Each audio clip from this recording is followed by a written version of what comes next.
this is an add-on to the last one. I'm still on the same page. Where am I? Proverbs. It's great. It's like a list of all these, it's like sage advice. There was a few that I wanted to point out. It said, don't go to war until they agree. And I thought, isn't that interesting? It's so true, right? So many people automatically start to speak ill or spout their problem or their hatred or their envy or their whatever their issue is about somebody else, but usually behind their back.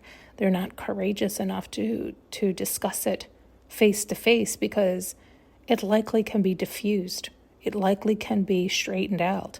It likely can be discussed and resolved. And yet most people aren't courageous enough to do such, right? We jump to our assumptions.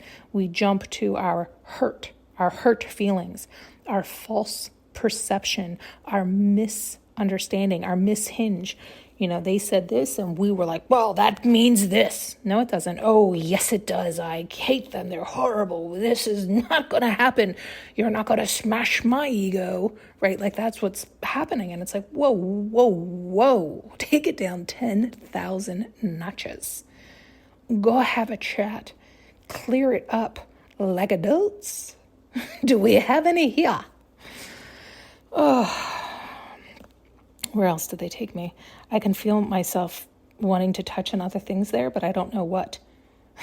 There's probably stuff going on in the world that they're having me pick up on that I'm not aware of.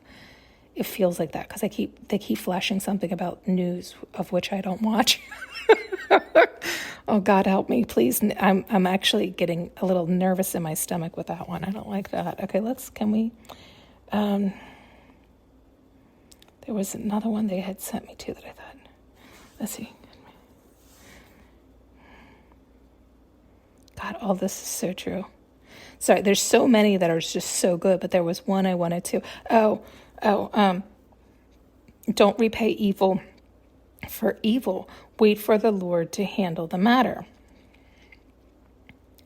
Which can be read many different ways, because when it says Lord, I always think of that as your higher self, not the highest, which is unconditional love, God, source, Allah. And so it's like wait for your higher self to make sense of things, which is,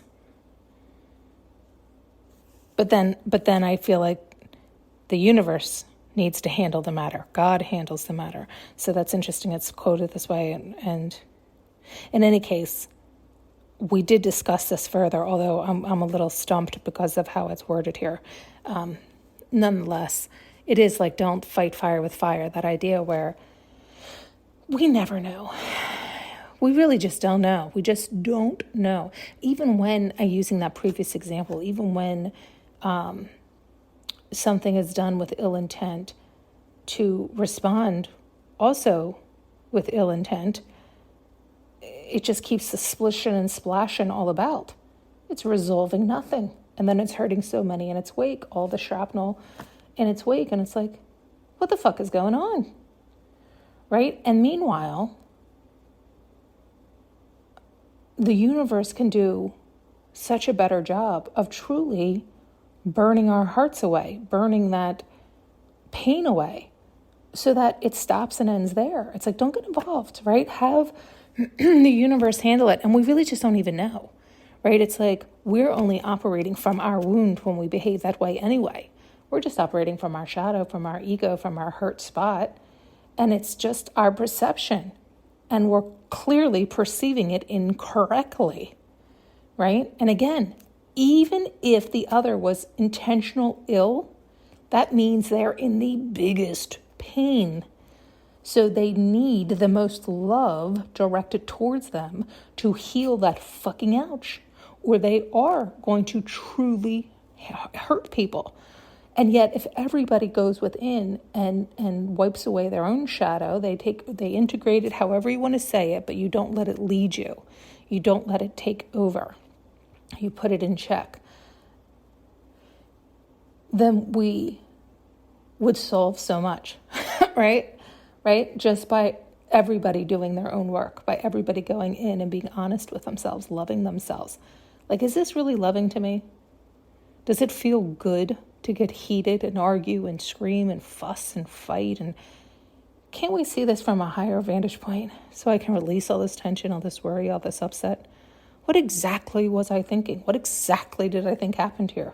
What the hell exactly did happen here, right? And again, it's all perception, because if it's hurt, and ill intent, they were operating out of their wound, so they had no fucking clue what was happening there either, right? So they too were coming from some other planet, some other world, some other past time when they were hurt. They were coming from that space, and it's like, well, that space was not what was happening here. You were back there back then, responding to them the way you wanted to, but to the wrong person. I'm not them. Take it up with that party back then. Not me now. But that's not what we do, is it? Not when we're unhealed. Not when we're still living in our shadow. Not when we're dragging the past with us. Not when we're operating from our ego, from our swell, from our pain. Oh, boy. Anyway, what was that one? Yeah. So it's like there's no point in, where is it? It's something about evil. Yeah, don't repay evil for evil. There's no point in that. It's like then you're as big of a fool. You're just getting in there and picking up the rope too. Then you're both fools. Then you're both operating from your ego. You're both operating from your wound. Not much is accomplished there. God, they're all so good. There's so many here. There's so many here. It's like a list of them. Where am I? Proverbs 20, chapter 20. That's how it goes. They have all these different chapters and then verses. Okay. Thanks so much for tuning in and listening. You can now purchase an audio journey with me using the link below.